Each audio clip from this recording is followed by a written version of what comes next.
Hello అందరికీ, ఈరోజు ఏం చేస్తున్నారా?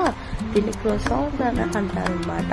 లోపల మొత్తం చాక్లెటీగా, బయట నుంచి ఫ్లఫీగా చాలా బాగుంటుంది క్రోసాన్స్. అట్లా ప్లేస్ చేసుకొని ఇది ఒక ట్రేలో పెట్టుకోవాలి. ఒక 15-20 మినిట్స్ పక్కకు పెట్టాలి కవర్ చేసి.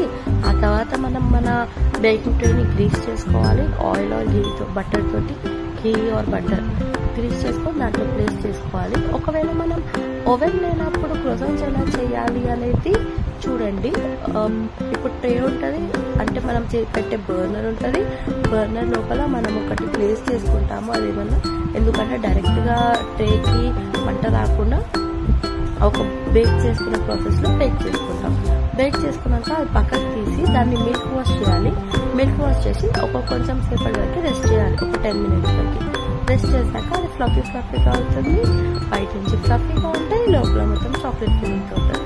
బయట తీసుకొని తింటుంటే చాలా బాగుంటుంది. దీని ఫుల్ రెసిపీ మీకు కావాలనుకుంటే నాకు కమెంట్ చేయండి. నేను మీకు ఫుల్ రెసిపీ అనేది యూట్యూబ్లో పెడతాను. ఓకేనా అండి?